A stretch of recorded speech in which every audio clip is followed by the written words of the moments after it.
Plato's dialogues are filled with myths. Virtually every Platonic dialogue has some little narrative in it, usually a real gem of a narrative that takes up themes and images from Greek mythology and weaves them into a new kind of story. And it's very interesting to contemplate what these myths mean, and to ask oneself the question, what is the possible role of myth in philosophy? What's the relationship of myth to philosophy?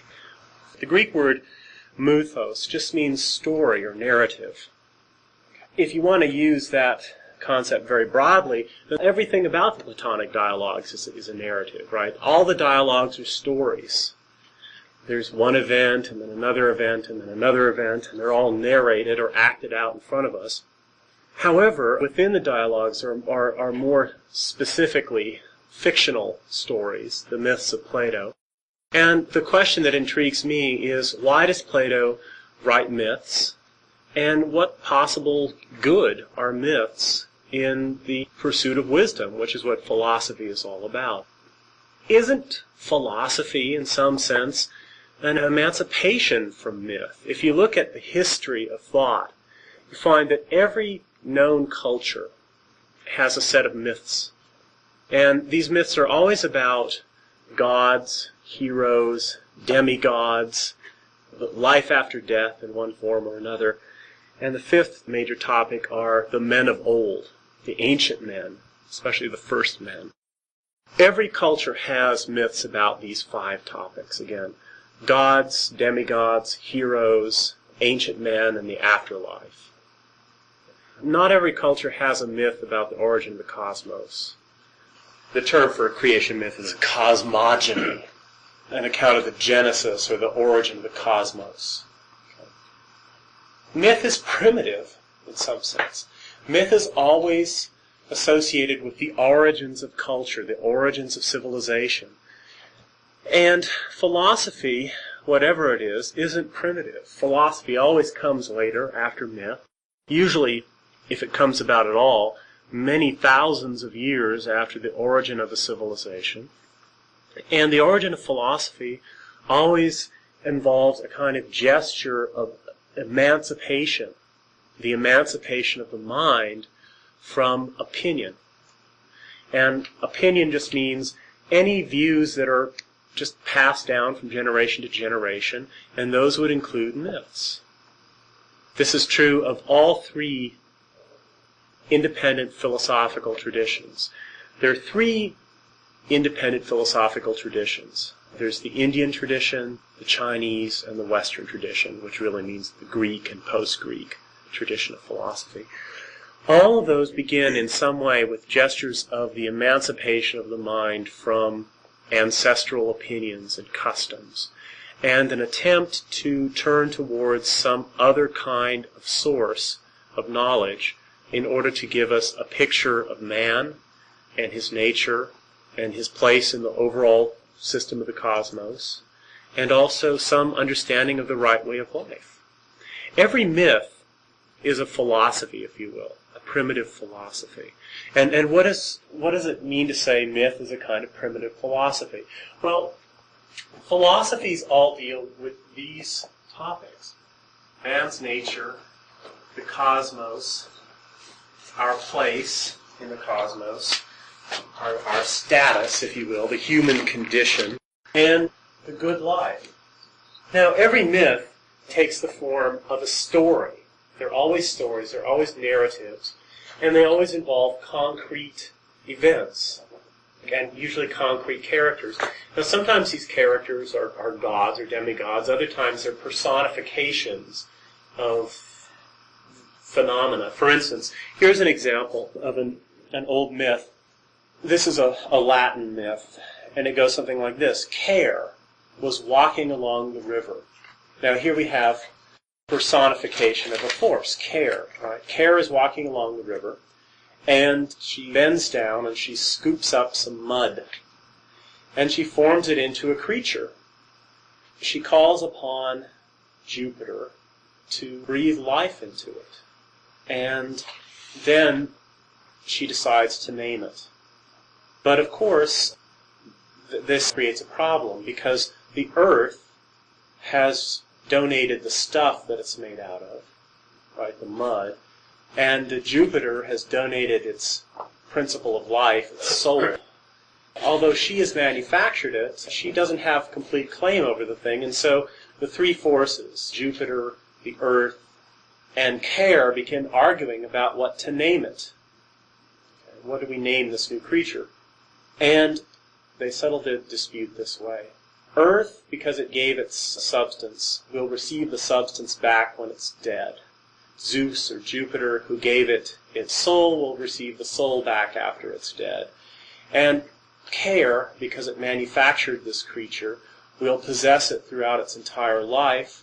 And they decided to name the creature Homo, man, from humus, earth. And so this is a myth about the origin of man, and it's specifically a myth about the fact that care possesses us throughout our lives. Well, what does that mean? We're always worrying about something. We are always concerned about things. And this myth is an attempt to give us some reason, or some account, some explanation for why human life is always beset with worries and cares. So every myth has a narrative structure, concrete specific events, and concrete characters. Yet every myth tries to deal with something of universal significance. And the most universally significant things are, again, man's nature, the cosmos, our place in the cosmos, and what the good life is. Now, these are the topics that philosophy deals with as well. It would seem, therefore, that philosophy and myth are going to be quarreling with one another eventually, because both of them are attempts using different methods to try and answer the same basic kinds of questions. Now, one thing that philosophy does when it encounters myth is it brings to myth a new kind of critical intellect. Primitive peoples who exist entirely in the atmosphere of myth, tend to have rather uncritical minds. Some of them believe the literal truth of myths.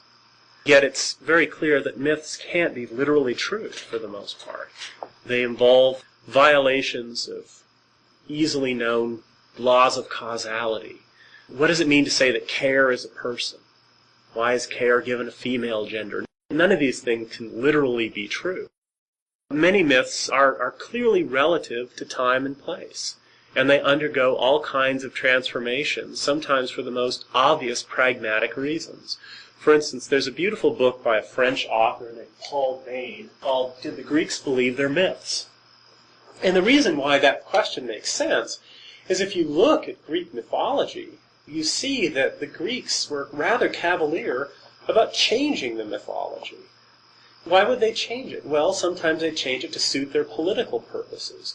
For instance, if Athens came to dominate some other Greek city-state, one of the ways that they would legitimize this new state of affairs would be to rewrite the founding myths of the newly dependent society to legitimate its new circumstances. Now, this seems terribly cynical, and the question then becomes, well, how can people really believe myths if they treat them in such a cynical way? It is an important question. Well, the Greeks believed their myths, but they clearly didn't believe that they were literally true, if anybody could transform them for completely pragmatic purposes. But clearly they did have some kind of claim on people's credence. People were very powerfully motivated by these myths. People understood themselves and their place in the world in terms of these myths. They answered the most fundamental questions any human being can raise in terms of these things. They certainly spent lavish amounts of time and energy building temples and endowing them and worshiping at them and holding festivals in honor of these gods. So clearly they believed them in some sense. It had the power to command people's actions. Yet they didn't seem to believe that they were literally true, but there was got to be some other kind of truth here. Well, a parable is just a particular kind of story that has a meaning to it or a moral to it, like a fable. Aesop, right, has all these little fables or parables. And if you look at sometimes a parable, it will have all the hallmarks of myth. there will be talking animals or forces of nature personified, things like that. There's generally not that much difference between a myth and a parable. The thing that's extraordinary is that myths are clearly not believed to be literally true once you start looking at them with a critical mind. They're filled with contradictions, and therefore we know they can't be literally true. And if you look from one mythic tradition to another, they're so radically different in many ways that all of them can't be true. What's going on here is we're applying certain basic principles of logic, like contradictions can't exist in reality, right? So contradictory stories can't be true. Or we're applying, if you will, a correspondence theory of truth, which says that a story is true if and only if it mirrors the way the world really works. Myths can't be true in that sense, because they don't mirror the way the world really works, so that we have to think that they're false in some way. Philosophy inaugurates a kind of critical attitude towards myth, and it's part of philosophy's attempt to emancipate itself from myth that leads to a conflict between philosophy and myth. They're dealing with the same issues. Philosophy, however, deals with these issues in a much more rigorous and intellectually, if you will, clear and lucid way. Philosophy tries generally to speak in terms of abstractions, not in terms of concrete stories. Philosophical treatises and discussions generally don't take the form of stories. Open any journal of philosophy in America today, and none of the articles begin once upon a time. If you go to Borders and go through the books in the philosophy section, none of them begin once upon a time. None of them have characters in them. It's a very different kind of speech. There's a kind of attempt on the part of philosophy to become timeless, to emancipate itself from the relativity of any particular culture and historical epoch. Philosophy attempts to speak to all men in some way.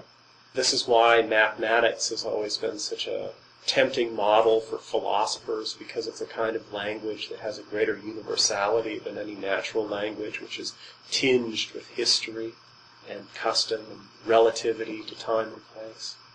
So it seems like philosophy would be the last place that you'd expect myths to be popping up. And yet, when you reach Plato, who is the first philosopher in the Western tradition, whose complete works have survived, I would argue that Aristophanes is Clouds as a philosophic work, but most other people wouldn't put him in the canon, so Plato is first. Plato is the first thinker in the Western canon, first philosophical thinker in the Western canon, from whom any single complete work survives. And as it turns out, all of his works have survived.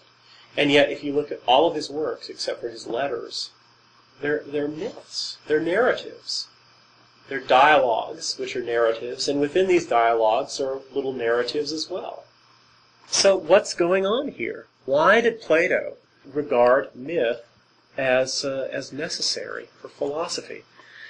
From the very beginning, the assumption has been that there were 35 Platonic dialogues, and we can count.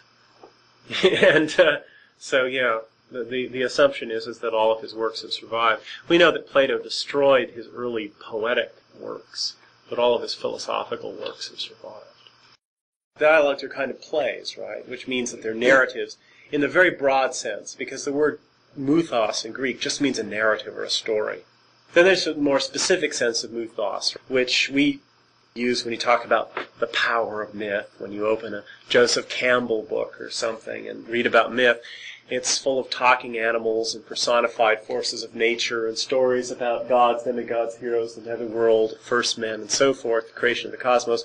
Those kinds of myths are also found within the Platonic dialogues. And they're clearly not just reports on accepted Greek myths. They take up elements of the Greek mythology and also foreign mythologies too, and weave them together in strange ways to come up with something that's entirely different.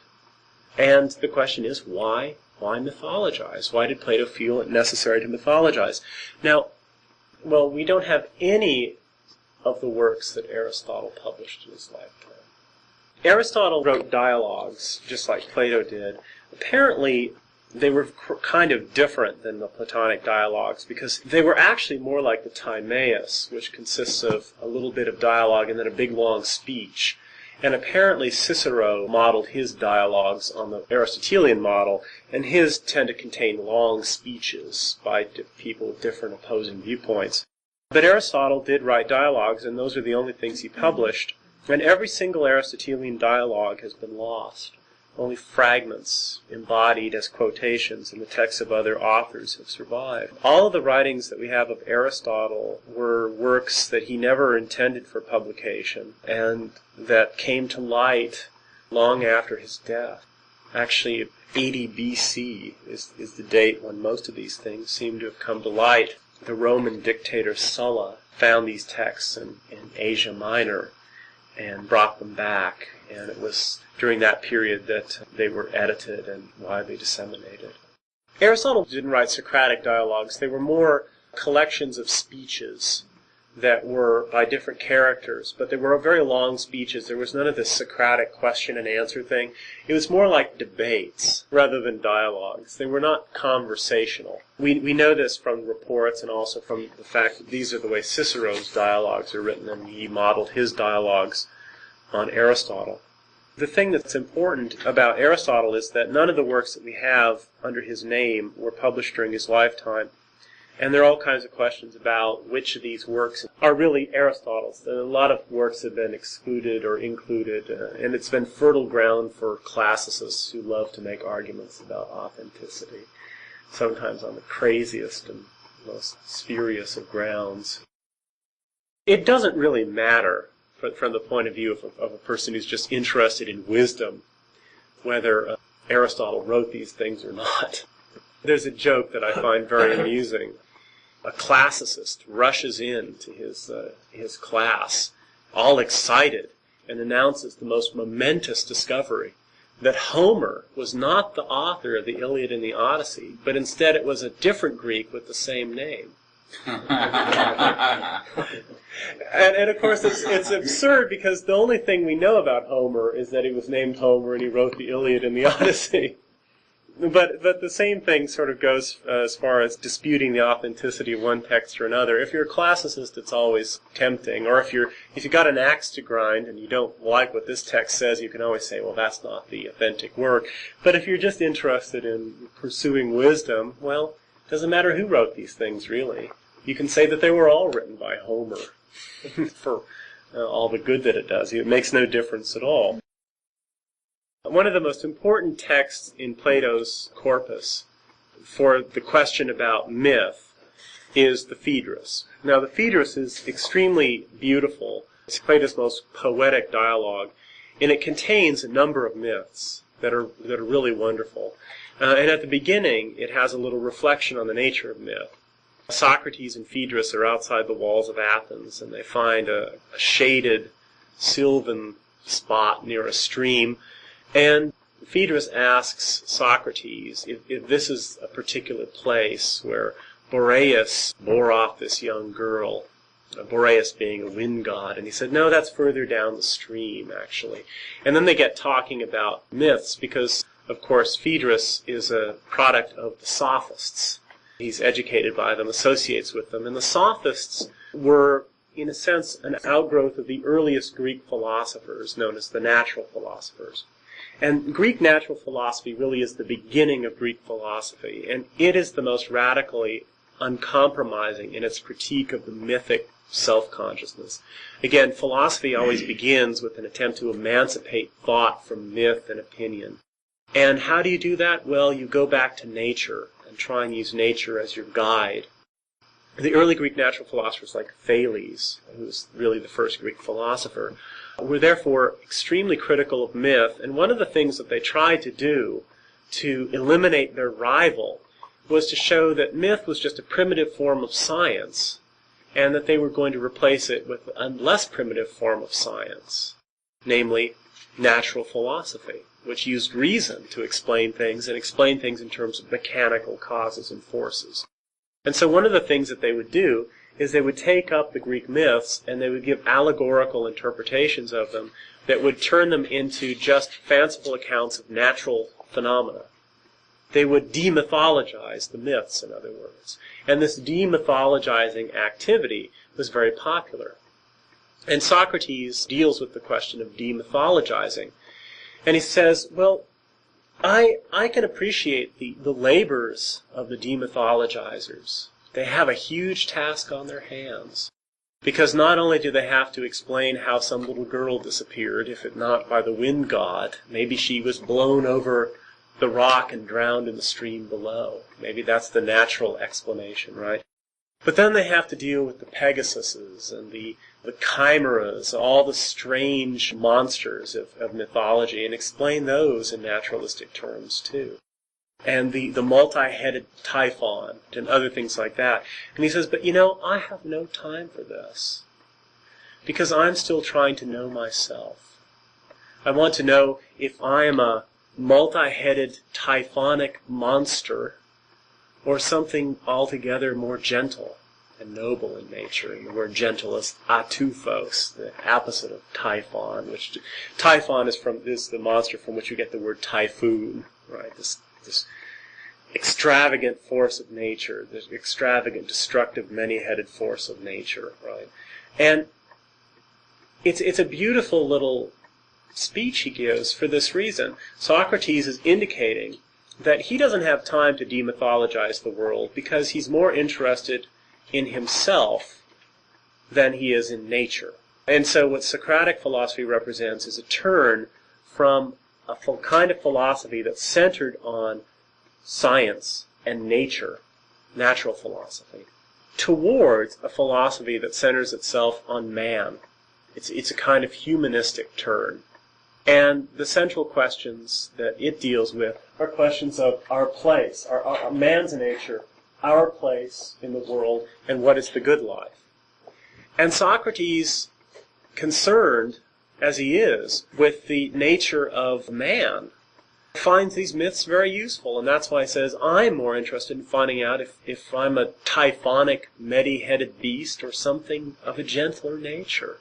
With this gesture of using these myths as kind of symbols for understanding different ways that he himself can be, he's showing the relevance of myth to his humanistic conception of philosophy.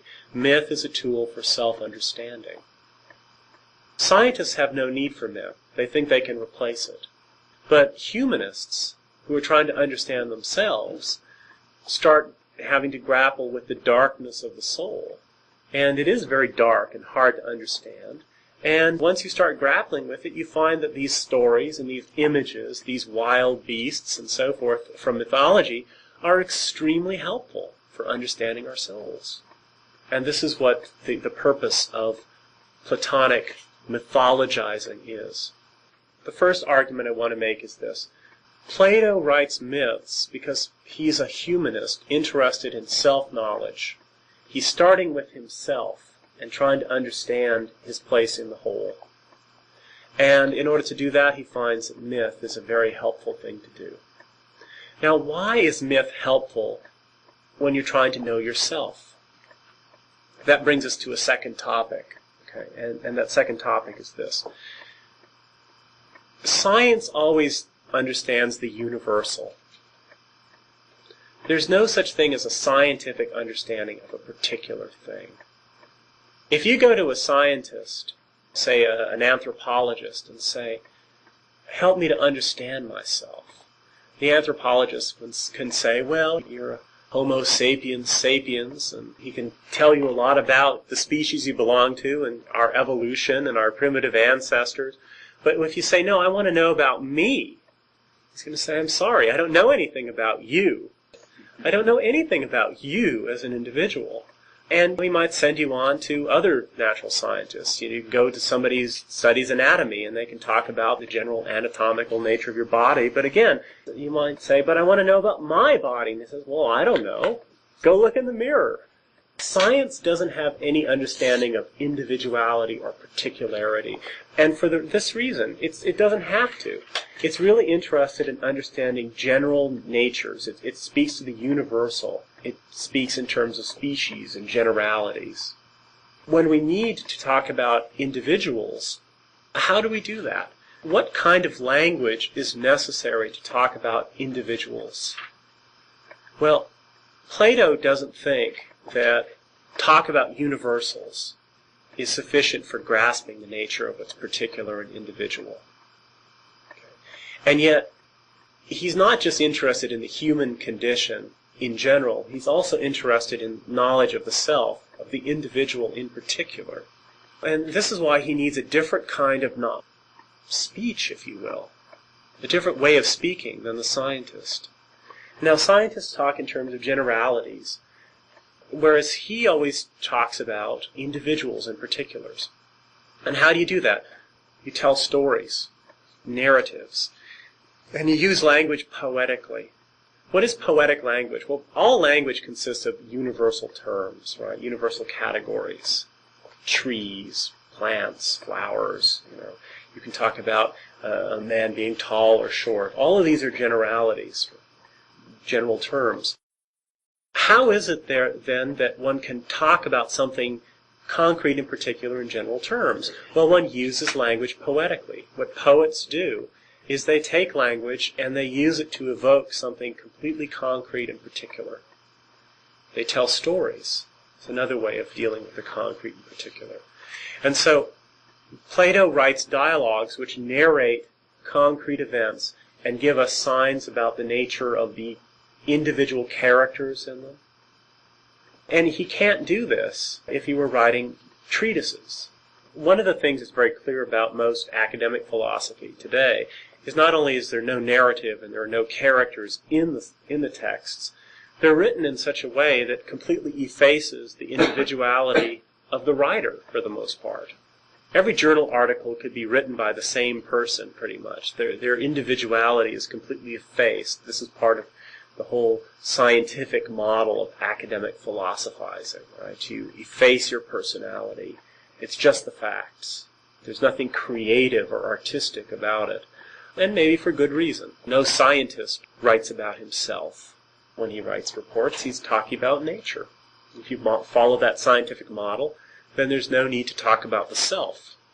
Plato believes, though, that man is at the center of his philosophy, and the individual is at the center of his philosophy. And therefore he has to tell stories that narrate concrete events and give us insight into the characters of particular human beings. So he writes poetically. That's why he writes myths.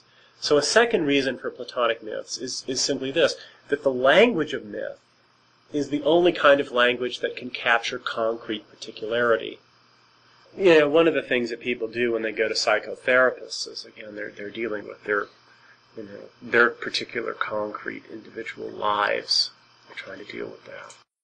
Applications of science to individuals is of course possible and necessary, but for the most part, when you look at scientific discourse, it'll talk about you in general terms, you as a human being, as a biological being, as a cultural being, as whatever, but you in concrete individuality, no.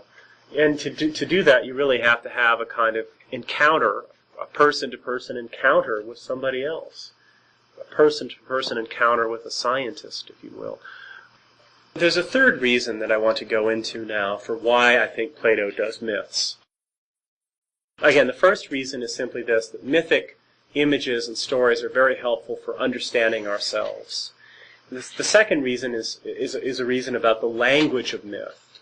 The mythic, poetic use of language is absolutely necessary for a philosophy that regards individuality, concrete individuality is important. And again, why? Well, because it's primarily a moral philosophy. It involves, the self-realization of concrete individuals. That's the kind of goal it has. Now, the third reason is this. The early Greek philosophers, because they were just starting out, had a sort of glimpse, this kind of intuition about what philosophy could be. They didn't have it fully worked out. They were just beginners.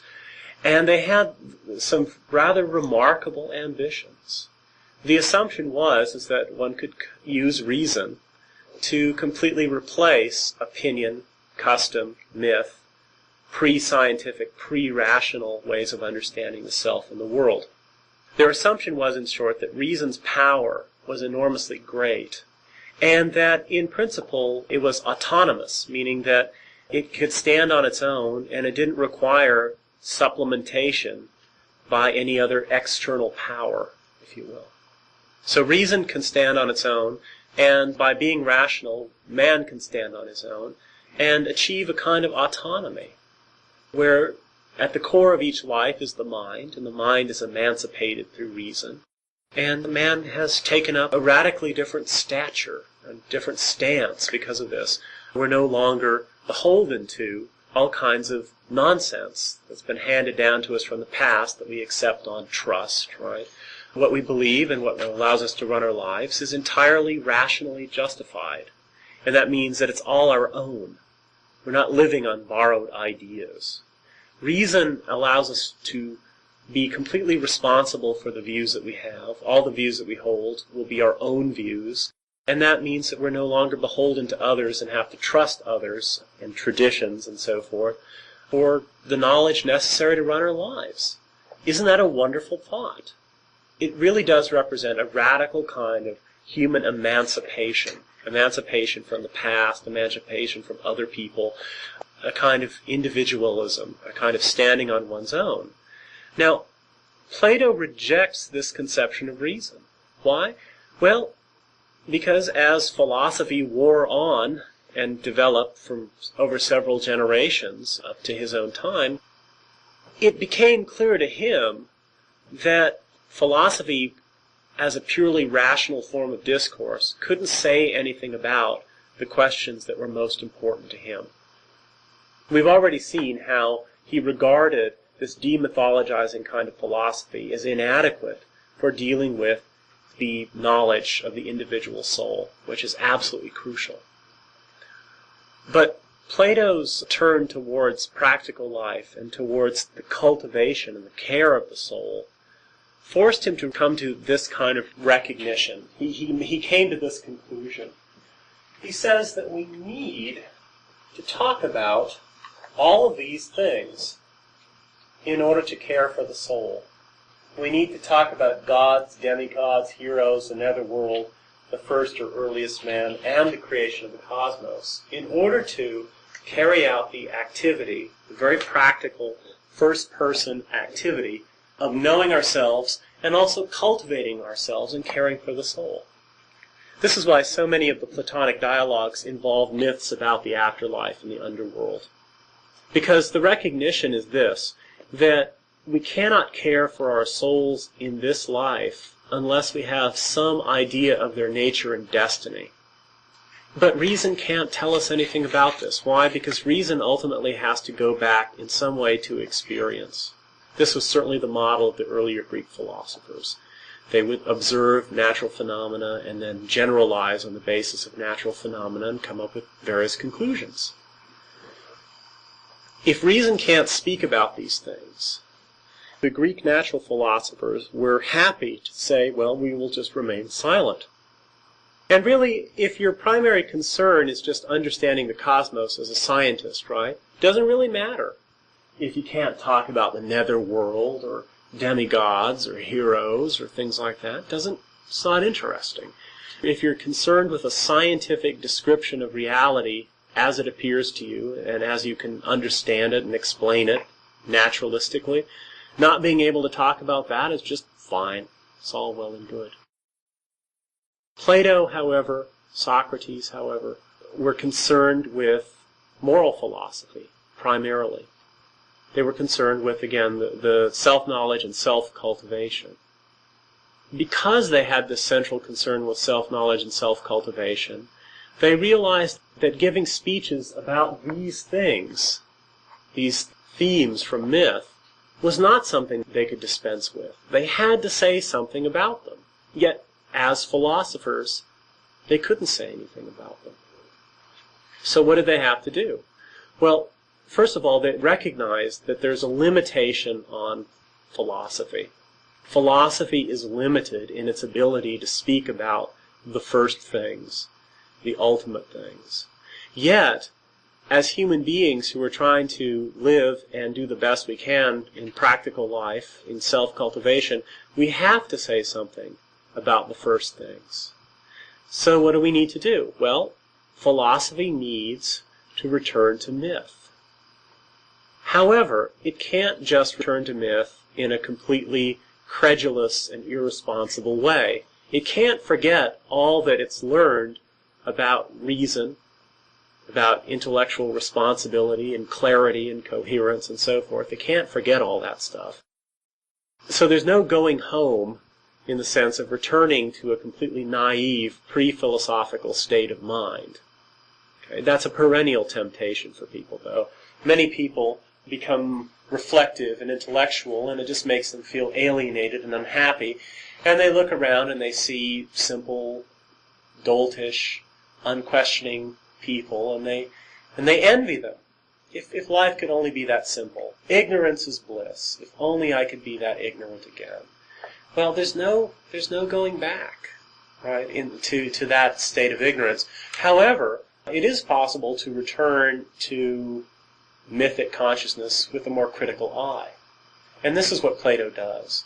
And how does Plato return to mythic consciousness with a more critical eye? Well, there are two basic principles that he brings to bear in returning to myth. And the first and primary principle is this: the gods have to be good. Now this pretty much blew up, or blows away, all of Greek mythology, which is filled with awful gods.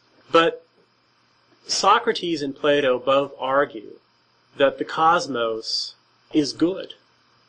And if you want to understand the cosmic forces personified in terms of gods, then the gods have to be good. And using this principle, which they believe that they can validate rationally, they can criticize virtually the entire body of Greek mythology and cast out any of the things that are contrary to this. A second premise, or second principle that follows again from the assumption that the cosmos overall is run justly, or the cosmos overall is good, is the idea that the afterlife has to be just. Okay, now what does that mean? Well, unlike the Greeks who believed that when you died, most of us would just go down to Hades and sort of fade away into nothingness over a very long period of time, the good and the bad alike all sort of pretty much were thrown down together in this great pit. The very, very bad were subjected to certain torments, and the very, very good could become demigods, right? But most of us were treated pretty much as all of the same cloth and just sort of tossed into the pit. Now, this is a ghastly and unjust view of the cosmos, and so at the end of the last dialogue we looked at in the previous class, the Gorgias, Socrates lays out, which is probably his earliest myth about the afterlife. And basically, there are three different categories. There are the Isles of the Blessed, where the people who are good go. It's like heaven, right? All the bad people go to Tartarus, but there are two kinds of bad people. One kind, the smallest kind, are the incorrigibly rotten. And the incorrigibly rotten are simply tormented for all eternity as an example to others, as a deterrence to others. However, the majority of bad people are curably bad, and therefore they undergo a kind of purgation in the afterlife. It's a kind of purgatory. And they can eventually, it is hoped, graduate after they have been severely punished for a long period of time to go on to the Isles of the Blessed. Now this is pretty much Dante's view, right, in the Divine Comedy. There's heaven, hell, and purgatory.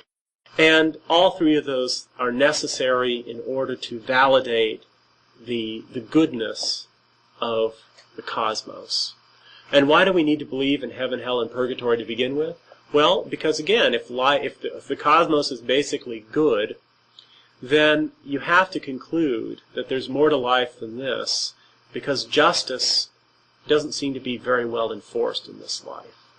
There are all kinds of scoundrels who prosper, and all kinds of good people who are ground underfoot. And if justice is going to triumph, that means that it's got to triumph in the long run. But people die, and so there's got to be a run longer than just this life. And so You have to look forward to the next life. Now, this is a kind of moral argument. It's a pragmatic argument, if you will. A practical or moral argument for believing in these kinds of things. And Socrates is very undogmatic about his conceptions of the afterlife, and in fact, they change from dialogue to dialogue. And in this, it's very clear that the basic Greek pragmatism about myth, that's exemplified by their willingness to change their myths from circumstance to circumstance, is something that Socrates, Plato, basically agree with. But what they do is they have a higher kind of pragmatism, if you will. It's not just political expediency, but the care of the soul that licenses this kind of attitude. And so they will transform these stories. First of all, they take up the inherited body of Greek myth and they transform it dramatically. Then they transform it into morally salutary stories, stories that are good for the care of the soul. Then, depending on the types of souls that they're dealing with, the particular characters they're talking with in the dialogue, they'll change the stories to fit the particular audiences. Now, the question that one immediately has to raise is this: well, isn't this just sort of cynical? Aren't they just lying? Aren't they just deceiving people?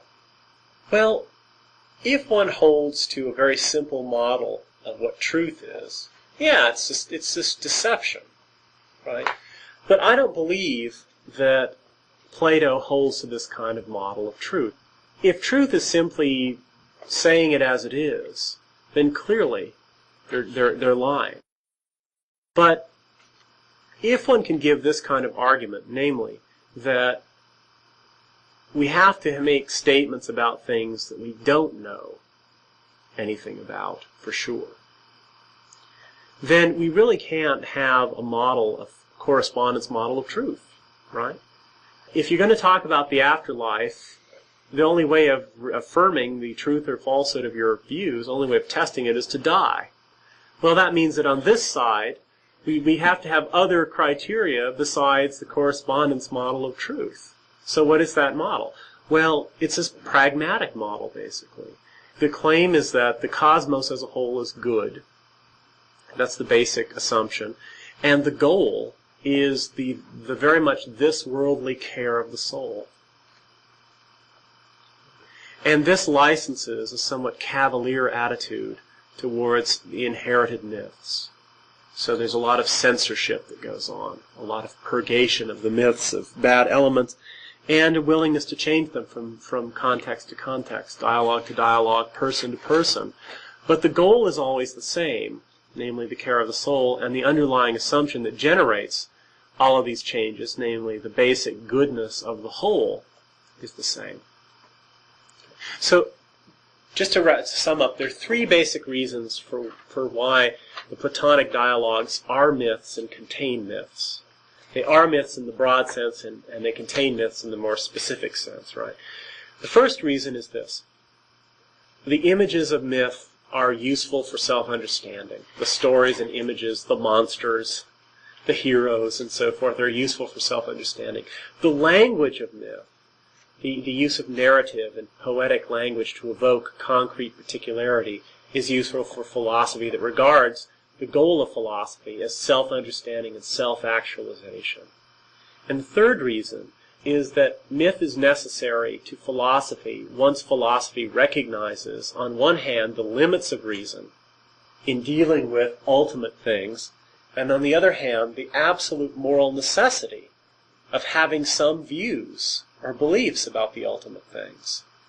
If you have to have some beliefs about ultimate things, and yet you want to do so responsibly, you need to go to the myths, because they make claims about these ultimate things, and you have to apply two basic principles to them. One, again, is the principle of the overall goodness of the cosmos, and the other is the goal of self-cultivation. And with these standards, Socrates, Plato, both, I'll use the names interchangeably, take up the inherited myths of Greece and other cultures as well, and transform them in dramatic ways.